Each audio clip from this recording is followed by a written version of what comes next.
सुप्रभात प्यारे बच्चों, मैं आपकी हिंदी की अध्यापिका टैगोर बाल निकेतन पब्लिक स्कूल से आज आपको कक्षा चौथी हिंदी साहित्य पाठ 10 मीठा कुआं कहानी के बारे में पढ़ाऊंगी। आइए शुरू करते हैं। बहुत पुरानी बात है, सुदूर पूर्व में एक विशाल राज्य था। विशाल का अर्थ होता है बहुत बड़ा। उस पर भीमराव नाम का राजा राज करता था। तो हमारे जो चैप्टर है, पाठ है, उसमें राजा का क्या नाम है? भीमराव। राजा स्वभाव में गरम और संकी था। गरम स्वभाव का अर्थ है राजा गुस्सेले स्वभाव का था, अर्थात उसे गुस्सा आता था। दरबार के सभी कर्मचारी उससे भयभीत रहते थे। जो उसके कर्मचारी थे, जो उसके काम करने वाले थे, वे उससे भयभीत रहते थे, अर्थात उससे वो डरते थे। एक दिन राजा भीमराव अपने कुछ मंत्रियों एवं सैनिकों के साथ लेकर जंगल में शिकार खेलने गया। शिकार खेलते खेलते उन्हें जंगल में बहुत समय व्यतीत हो गया। राजा को प्यास लगी। जैसे ही राजा शिकार पर गए तो उन्हें शिकार करते हुए काफ़ी समय बीत गया और फिर क्या हुआ? जो राजा था उसको पानी की प्यास लग गई।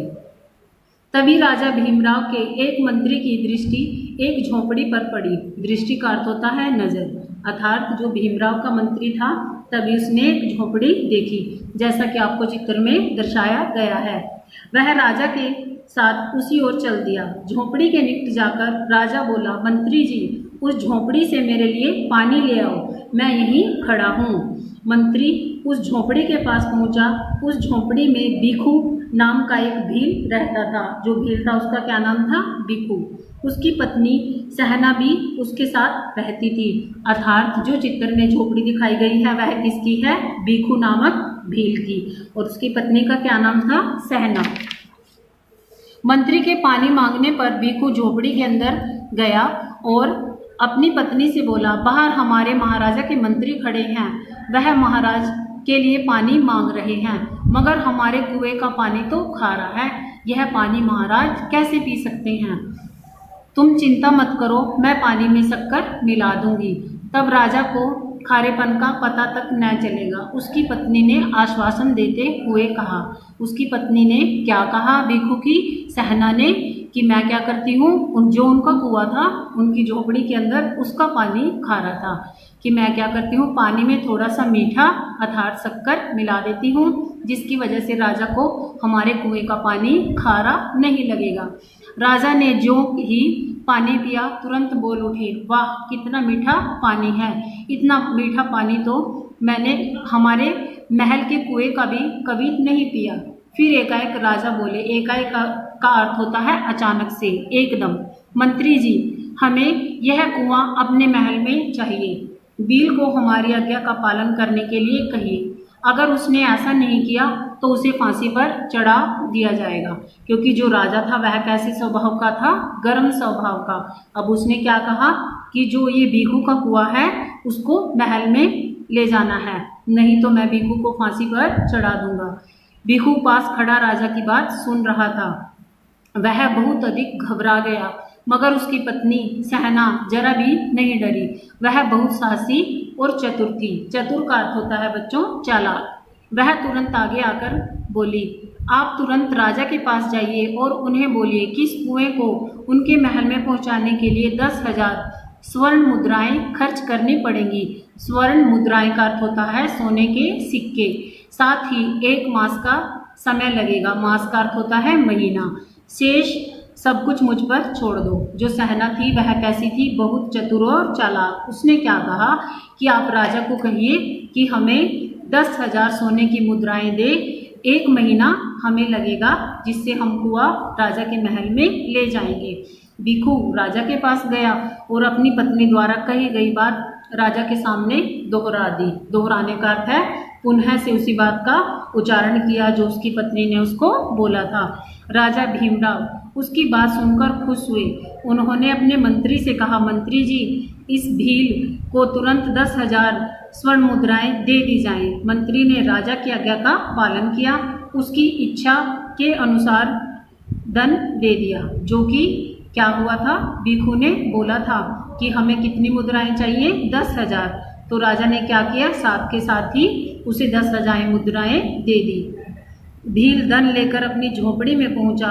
उसने सारा धन सहना को सौंप दिया।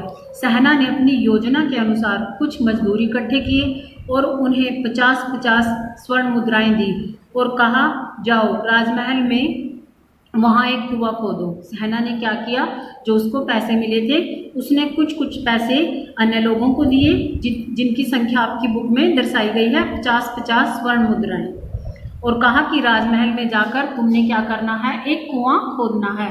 अगले दिन मजदूर राजा के महल में पहुंच गए और कुआं खोदना शुरू कर दिया। मजदूरों ने दिन रात काम किया और लगभग 20 दिन में कुएं की खुदाई पूरी कर दी। फिर सहना ने कुएं के उस पानी में चीनी की कुछ बोरियां डलवा दी। निश्चित दिन जब राजा कुएं का निरीक्षण का अर्थ होता है जांच पड़ताल करना, जैसे ही राजा उस कुएं का निरीक्षण करने आए तो सहना ने उन्हें कुएं के जल से एक घड़ा भरकर दिया और कहा, इसे पीकर देख लीजिए। राजा ने जल पीकर देखा तो वह खुशी से फूला न समाया।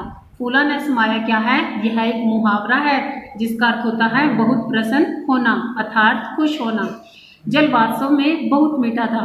राजा तुरंत अपने मंत्री की तरफ मुड़े और बोले, मंत्री जी, इस उत्तम मीठे जल के बदले इस भील को 1000 स्वर्ण मुद्राएं और भेंट की जाए। क्योंकि सेना ने क्या किया, जब कुएं की खुदाई पूरी हो गई तो उसके जल में क्या किया, चीनी मिला दी और जिससे उसका पानी मीठा हो गया। तो राजा ने खुश होकर क्या किया, उसके पति को 1000 स्वर्ण मुद्राएं और भेंट की। भिखू और उसकी पत्नी की प्रसन्नता का पारावार न रहा। पारावार का अर्थ होता है असीम। वो बहुत प्रसन्न हुए। भिखू के घर में धन की वर्षा देखकर उसके पड़ोसी को बहुत ईर्ष्या हुई। ईर्ष्या का अर्थ होता है जलन होना। उसने राजा को सच्चाई बताने का निश्चय किया। एक दिन वह राजा के दरबार में जा पहुंचा और राजा से बोला, महाराज, भील ने आपको ठगा है। जो उसका पड़ोसी था वह उनसे जलन करता था और उसने क्या किया, राजा को जाकर सारी सच्चाई बता दी। क्योंकि उसका कुआं तो अब भी उसी के पास है। उसने आपके महल में दूसरा कुआं खुदवाया है। राजा ने जैसे ही यह बात सुनी तुरंत अग्नि की तरह भड़क उठे। अग्नि की तरह भड़कने का अर्थ है उसको बहुत क्रोध आया और बोले, यदि तुम्हारी बात सच निकली तो हम उस भील को फांसी पर लटका देंगे। अब राजा अपने मंत्री को लेकर भिखू की झोपड़ी में पर जा पहुंचा। भिखू राजा को देखकर घबरा गया। उसने कहा, महाराज, आपने हमें बुला लिया होता, आपने स्वयं आने का कष्ट क्यों उठाया। कष्ट का अर्थ होता है परेशानी। क्या आपने हमारे पास आने का कष्ट क्यों उठाया, क्योंकि जो राजा था वह सारी प्रजा पर राज करता था कि यदि आप हमें बुलाते तो हम आपके पास आ जाते। राजा आग बबूला होकर बोला, भील, तूने हमारे साथ धोखा किया है। तुम्हारा कुआं तो यही है, तुमने हमारे महल में कोई दूसरा कुआं भेजा है। भिखू बहुत अधिक डर गया। तुरंत उसकी पत्नी आगे आई और बोली, नहीं महाराज, हमने आपके साथ किसी तरह का धोखा नहीं किया। यह कुआं दूसरा है, आप चाहे तो इसका पानी पीकर देख सकते हैं। तभी भिखू कुएं से एक लोटे में पानी भरकर लाया। उसने राजा को लोटा देते हुए कहा, महाराज, पानी पीकर देखिए। राजा ने पानी पिया और तुरंत बाहर थूक दिया। राजा बोले, यह पानी तो दवाई की तरह कड़वा है। यह वह पानी नहीं है जो मैंने पहले पिया था। सहना ने झट से कहा। झट का अर्थ होता है एकदम से। महाराज, मैंने तो आपसे पहले ही आपको कहा था कि यह तो दूसरा कुआं है। पहले वाला कुआं तो मैं आपके महल में पहुंचा आई हूँ। राजा उसकी बात से संतुष्ट हुआ। संतुष्ट का अर्थ होता है शांत। और बदले में उन्हें स्वर्ण मुद्राएं से भरी एक थैली भेंट करके खुशी खुशी अपने मंत्री के साथ वहाँ से चला गया। इस पाठ का क्या उद्देश्य था कि बुद्धिमत्ता से और होशियारी से हम किसी भी काम को अंजाम दे सकते हैं और किसी पर भी जीत पा सकते हैं। आइए शब्दार्थ करते हैं। सुदूर, सुदूर का अर्थ होता है बहुत दूर। दृष्टि का अर्थ होता है नज़र। चतुर का अर्थ होता है चालाक, होशियार। मास का अर्थ होता है महीना। निरीक्षण का अर्थ है जांच पड़ताल करना। कष्ट का अर्थ होता है परेशानी। विशाल का अर्थ है बड़ा। आश्वासन का अर्थ होता है भरोसा। स्वर्ण मुद्रा, सोने के सिक्के। इच्छा का अर्थ होता है कामना। पारावार का अर्थ होता है सीमा, संतुष्ट का अर्थ होता है श्याम। अब है हमारे छोटे छोटे प्रश्नों के उत्तर। पाठ से बताओ। पाठ से बताओ का अर्थ होता है मौखिक प्रश्नों के उत्तर, जो कि आपने बोलकर बताने होते हैं। राजा ने मंत्री को कहाँ भेजा? राजा ने मंत्री को एक झोपड़ी में भेजा। सहना ने महल में कुआं क्यों खुदवाया? आपको पता है सहना ने महल में कुआं क्यों खुदवाया? इसका उत्तर हम अपनी एकांकी में कर चुके हैं। राजा को किसने भड़काया और क्यों? राजा को भीखू के पड़ोसी ने भड़काया। और क्यों? क्योंकि वह उनके पास इतने पैसों को देखकर ईर्ष्या करने लगा, अर्थात उनको उनकी अमीरी से बहुत जलन हुई। धन्यवाद प्यारे बच्चों।